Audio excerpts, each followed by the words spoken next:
Bonjour à toutes et à tous, bienvenue dans FSBK 360. On est ici sur le circuit mythique du Mans pour une nouvelle saison de Superbike. Je suis ici avec Mathieu Ginès. Bonsoir Mathieu. Bonsoir. Et Valentin Debise, son dauphin. Mathieu, du coup vous êtes à 3 titres d'affilée avec en ligne de mire un record. Est-ce que c'est dans un coin de votre tête pour la saison ? Non, on va pas parler de record. Enfin, je pense qu'on n'en est pas à ce stade, hein. On reste un championnat national, donc on fait les choses comme on peut, on le fait bien. Mais après, c'est pas les objectifs. L'objectif, c'est de gagner des courses, le maximum de courses, se faire plaisir et attendre que les jeunes viennent nous pousser un peu aux fesses, comme on dit. Donc voilà, non, on prend les courses les unes après les autres. Et c'est sûr que si je peux avoir 4e titre, j'en serais très content. Après, voilà, c'est pas l'objectif numéro 1. L'objectif, c'est qu'on met les compteurs à zéro tous les ans. Tout le monde s'affûte tout l'hiver et voilà, c'est la course, donc c'est ça qu'on aime. Vous parlez des jeunes, vous la sentez venir cette nouvelle génération ? Ouais, c'est discret. C'est discret parce que je ne mettrai pas Valentin comme un vieux, mais je ne mettrai pas non plus comme un très jeune. Donc voilà, on va dire qu'il y a du très gros niveau en France aujourd'hui et ça c'est top. Après, ça arrive gentiment. Donc voilà, je pense qu'il faut laisser un peu le temps au temps et il y a quelques jeunes qui commencent à éclore. Ouais. Vous avez organisé le déplacement de supporters pour qu'ils puissent assister à la course demain. C'était quelque chose qui était important pour vous ? On a vécu une période un peu complexe ces dernières années et là on n'avait plus trop de contraintes pour que les gens puissent se joindre à une épreuve et on a mis en ligne un bus et au final on avait commencé avec un bus de 65 personnes, on est rendu à prendre un double étage à 90 personnes, j'ai des gens qui viennent en voiture, enfin il y a plus de 100 personnes qui viennent demain pour voir la course, alors j'en connais une bonne partie mais il y a quand même plein de gens que je connais pas et qui sont intéressés de venir voir de la course moto en France donc ça veut dire que ça intéresse quand même un peu de monde ce qu'on fait, on n'est pas des Inuits à faire quelque chose qui n'intéresse personne donc ça fait plaisir de voir qu'il y a un peu d'engouement dans tout ça. Vu vos résultats en France, est-ce que concourir sur le circuit mondial, c'est quelque chose que vous pourriez envisager ou pas ? Ah, non, c'est passé. Ce sera pour mon voisin qui est plus dans ces objectifs-là. Moi, c'est passé. Voilà, j'ai une vie à côté, je suis douanier, je fais encore un peu de mondial d'endurance. Voilà, moi, je me plais à faire ça. Je roule sur de bonnes motos, il y a un bon championnat, ça va vite. Et voilà, ça fait plaisir justement d'avoir des gens qui ont envie d'aller faire un peu autre chose, mais qui sont quand même ici parce que ça augmente le niveau, ça met du rythme. Mais voilà, moi, le Superbike mondial, tout ça, c'est plus dans mes objectifs. Et voilà, je suis plus dans faire plaisir encore aujourd'hui sur ce que je peux faire là. Et demain, peut-être, je sais pas, faire des courses de cross ou de l'enduro quand je serai plus vieux et que je serai juste douanier moto. Voilà. Merci beaucoup Mathieu. Merci à vous. On lance tout de suite le résumé des qualifications. Ultra dominateur lors des qualifs, Mathias Rostani prend la pole en 1:49.405. Il devance Loris Venman qui s'élancera 2e. Célestin Mazzi se place 3e sur la feuille des temps. En NSF 250, c'est Benjamin Caillet qui réalise le tour le plus rapide. Solide pendant toute la durée des essais, Dorian Joulin décroche logiquement la pole position en 1:53.649. Noah Potvin est en embuscade juste derrière lui à 1:53.757. C'est Luca Fri qui complète la première ligne. Dès les qualifs, Valentin Debise montre qu'il faudra compter sur lui. Il prend la pole en 1:39.187. Loé Carbel est juste derrière en 1:39.576. Avec ses 1:39.761, Mathieu Gregorio a montré que les jeunes n'avaient rien à envier aux moins jeunes et complète la première ligne. Valentin Debise ne s'arrête pas en si bon chemin et prend également la pole en Superbike avec un solide tour en 1:36.040. Il est suivi par Kenny Forêt qui conclut son meilleur tour en 1:36.504. La première ligne est complétée par Grégory Leblanc qui après une année de transition sur sa Ducati conclut en 1:36.687. Valentin, vous concourez dans 2 catégories, donc le Superbike et le Super Sport 600. Votre objectif c'est le doubler cette saison ? Oui, bien sûr. L'année dernière, j'ai failli le faire et Mathieu a eu le titre à la dernière épreuve. Donc voilà, je me relance cette année. L'objectif, il est d'autant plus gros que maintenant, je gère dans ma structure les 2 motos. L'année dernière, j'avais seulement la 600 à ma charge et je roulais pour un team en Superbike.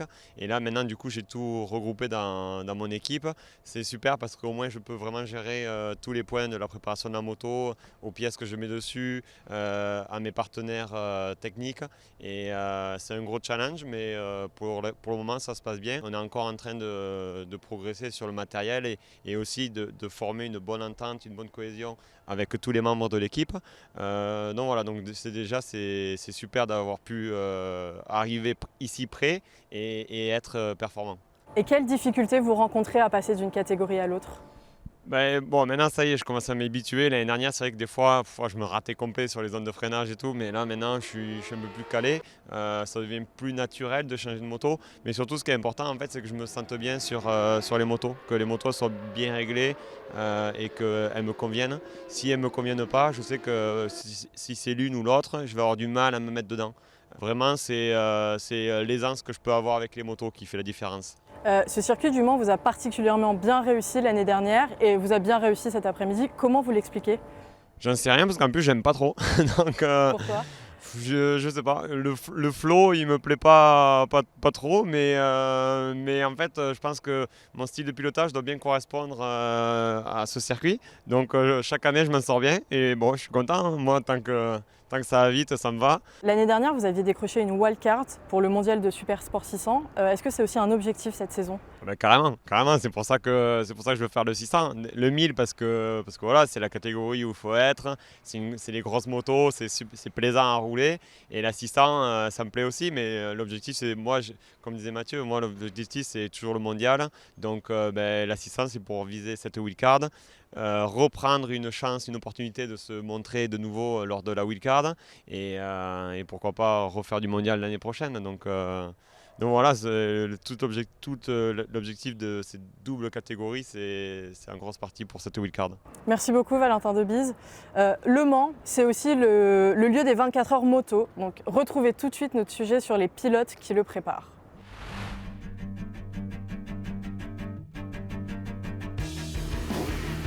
La saison 2022 de Superbike s'est ouverte sur le circuit du Mans, temple des courses d'endurance.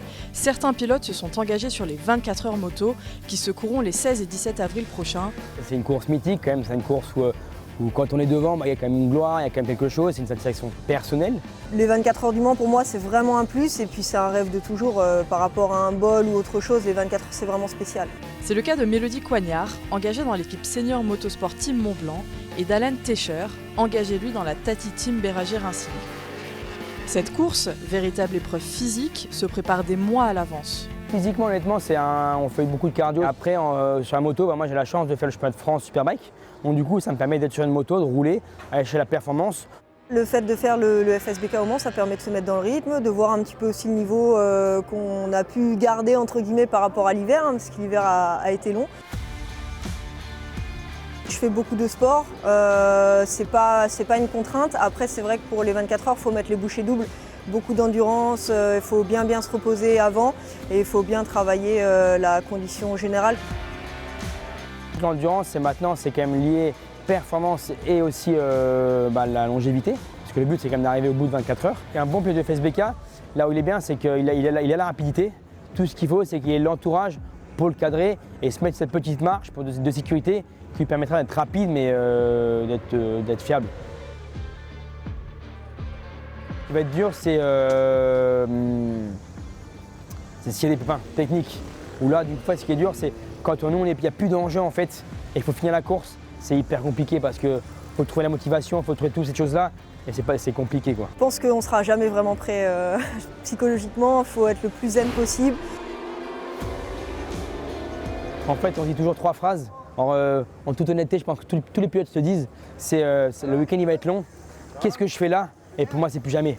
Et en fait, après, à chaque fois, on revient parce qu'on aime ça et tout ça.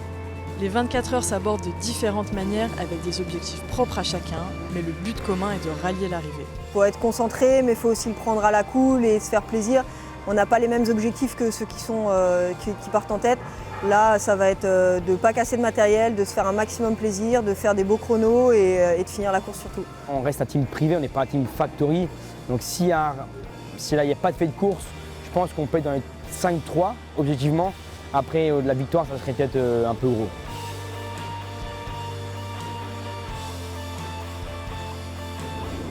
Est-ce que c'est quelque chose que vous envisageriez vous, tous les deux de participer aux 24 heures moto? Moi je le fais, mais je pense que c'est pas trop dans l'optique de Valentin. Après, il est capable de le faire 100 fois, mais je pense pas que ça corresponde à ce qu'il aime faire. Enfin, peut-être que je me trompe, mais... Exactement. Je suis pas l'endurance, je kiffe pas, quoi. Moi j'aime bien dormir la nuit. Mais après, par contre, ça me passionne de regarder les courses et de suivre Mathieu et tous mes collègues avec qui je roule en championnat de France. Mais le faire, je suis pas encore prêt. On part tout de suite pour le résumé de la course du dimanche. Chez les jeunes de la catégorie OGP, Mathias Rostani et Loris Venman ont très rapidement pris la course 1 à leur compte, laissant Célestin Mazzi seul en 3e position. Rostani prend également un excellent départ dans la course 2, toujours suivi par Loris Venman, mais doit abandonner à 2 tours de la fin en raison d'un problème technique. Venman en profite pour s'imposer, suivi par Mazzi et Camille Bisman. Côté NSF 250, Benjamin Caillé fait preuve d'une belle régularité en s'imposant dans les 2 courses. Il compte 16 points d'avance sur le deuxième, Jules Berceau. Au championnat, Venman est premier avec 45 points, Mazzi deuxième avec 36 points et Bisman troisième avec 29 points. Magnifique week-end pour le très jeune pilote Enzo Damani en Supersport 300. Il s'impose sur les 2 courses de la catégorie. Sa stratégie rodée lui a permis de dépasser Luca Fri et Dorian Joulin dans le dernier tour de la course 2. Fri réalise également 2 belles courses qui lui permettent de prendre la 2e place à chaque fois. Joulin a bien su rebondir après sa chute dans la course 1 qui l'a privé du podium et prend la 3e place de la course 2. Evan Plédou finit 3e de la course 1 mais chute dans la course 2 au 4e tour, ruinant ses chances de podium.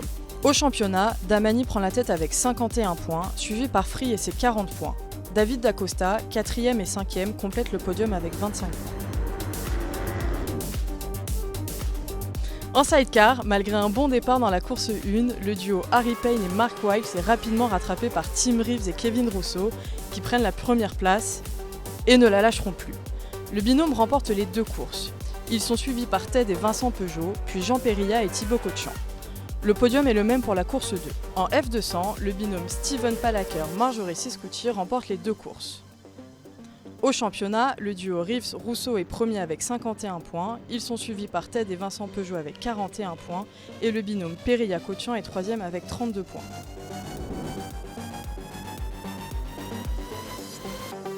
Quatre hommes se sont détachés sur le Supersport 600 ce week-end. Valentin Debise, Mathieu Gregorio, Mathieu Luciana et Loïc Arbel. Debise s'est emparé de la première place sur les 2 courses. Arbel signe la 3e place de la course 1 et la 2e de la course 2. Luciana s'est bien ressaisie après une course 1 mitigée et complète le podium de la course 2.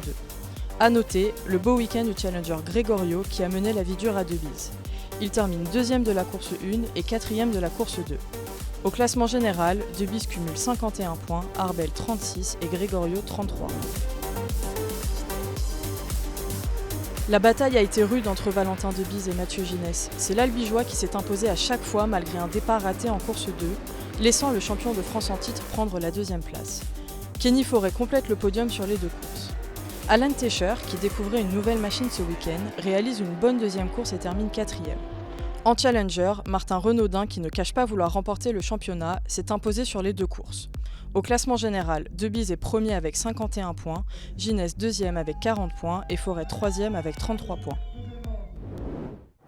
Merci beaucoup messieurs d'avoir été présents ce soir avec nous. Et du coup, on se donne rendez-vous du 6 au 8 mai prochain sur le circuit Paul Armagnac à Nogaro.